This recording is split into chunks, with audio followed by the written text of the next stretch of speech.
Welcome to another episode of EnviroConnect Biz. Here is where we highlight what businesses or companies are doing to protect the environment. Your host, Shani Rayburn. Today, we had the opportunity of visiting Belize Interlocking, Pavers and Blocks to find out how they use waste materials to create their products.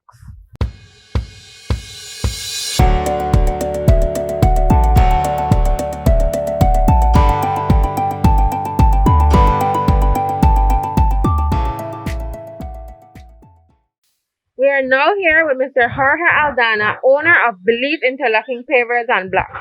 Thank you for allowing us to highlight your business, Mr. Aldana. You're welcome and thanks for visiting too.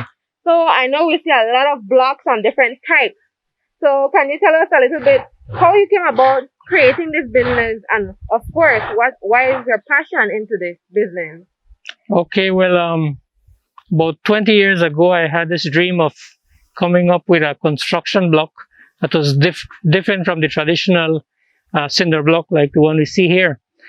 So I came across these Lego blocks that they do a lot in Brazil and Asia and some other parts of the world. And I thought, well, this would be a good building block. But all along I was thinking, I want to use something different.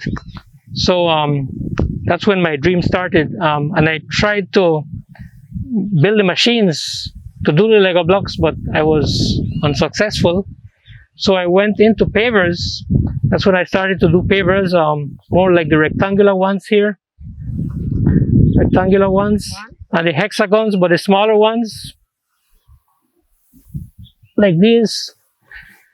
And then after like 2 years, I managed to build a Lego block machine. So that's when I started with the Lego blocks. And initially I did what you call concrete Lego blocks. Like this one, for example. This is some river sand with white marl and Portland cement. And here they're heavy, they're compressed. Actually, everything that I do here is compressed except the aircrete. Then eventually I realized, you know what, I don't want to use too much river sand because I guess you have seen the situation with the river banks. So this is not a regular type of cement block? No. I use a lot of white marl, white dirt. The good thing about these Lego blocks, they're so versatile. You can build, let's say, you're building a wall, and so they interlock. Some people don't even stick them with mortar. So it's easy to do a 90-degree turn. But let's say you want to do a column. You can interlock the column with the walls. So that's a column with a wall. You can even make it a little bigger. Let's say you want to make it slightly bigger. You need a half here. Let's put it here. Here. So that's a bigger column. So you can choose the size of column you want for your fence or house. So that's when I went into what I call the eco blocks.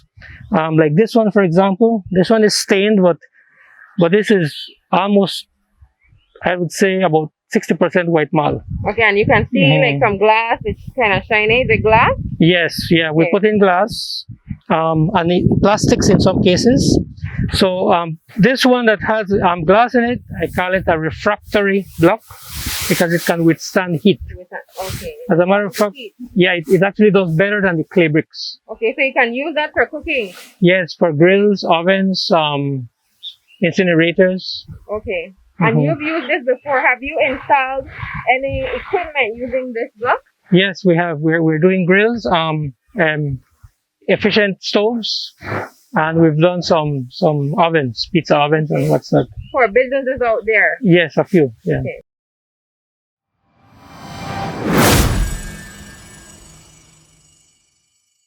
Speaking about these refractory Lego blocks, these are being used, like you said, to create ovens, right? So you know how we have a lot of tortilla mills, a lot of ovens that we use traditionally that create smoke. What is there that you use these for that could, decrease that amount of smoke that you're exposed to as a person using it, and then of course putting it out into the air? Okay. Well, like I said, these can withstand a lot of heat, so we can use them for stoves. And what we have done with these are efficient stoves. The idea is that you enclose the stove so the combustion is confined, and the smoke goes up through a chimney. And the way we build the stoves is that it burns efficiently. So it burns, yes, clean. So when you're cooking, you don't get smoke, you don't inhale smoke, and the smoke that comes out through the chimney is almost nil. Okay, so you've had persons that, or businesses that you've sold this to and you have created that for them? Yes, we have done a few efficient stoves.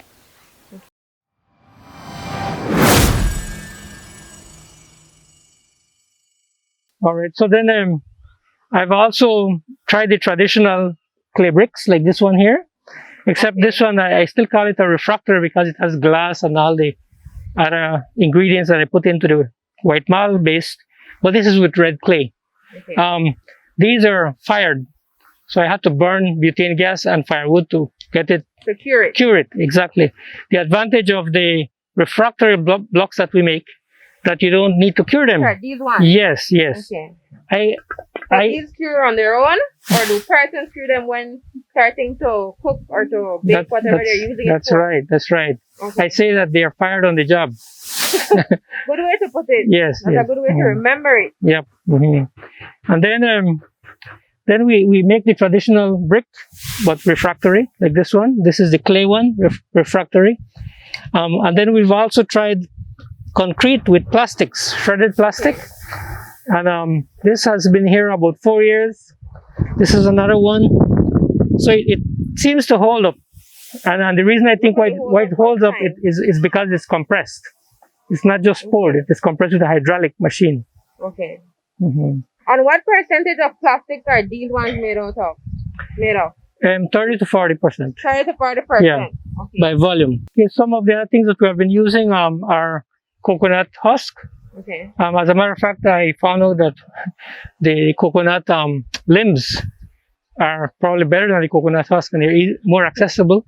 So I just take out the fine leaves and chop them up and grind them. You're talking about the coconut leaves that persons would chop down in their own yard and put it in the front and wait for the garbage truck to come for it. Yeah, those are good fibers. They're almost like steel wool. So they're wasting money. They could be making money. Exactly.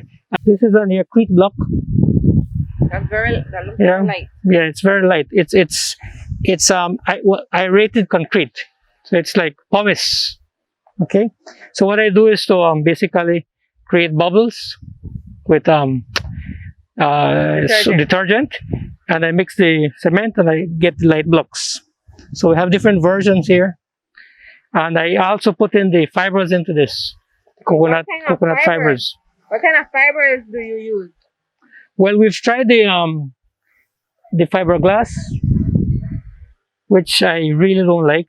The traditional fibers for fiberglass, and I didn't like it because it's not good. I don't like it.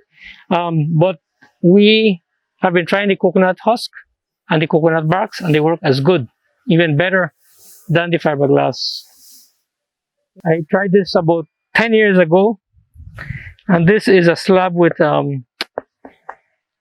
rice husk and cement, and it has held up to 10 years of weathering. Mr. Aldana, what sets you apart from other businesses that are creating similar products? In Belize? In Belize. Well, the region? Yeah, I think in Belize we're quite unique. In the region, I think they have been doing the Lego blocks, but mostly for buildings. I haven't seen anybody doing it for refractory, for grills and ovens and stuff. There are uniquenesses that we use recycled glass to make it somewhat refractory. We use a lot of white marl base, which is different from what most people are doing in Belize, using river sand traditionally. As you can see today, we learned how waste materials such as plastics, glass, and even fiber from coconut husk can be used to create other products, like this Lego block and even the pavers. For the persons that are using firewood, know that you can use the refractory blocks from Mr. Aldana to create your ovens. You will have clean energy reduce the amount of firewood that you're using, and of course, reduce the amount of air emission produced. If you're more environmentally conscious and you want to reduce your footprint, contact Mr. Aldana at the number listed below, or follow him on Facebook, Belize Interlocking Pavers and Blocks.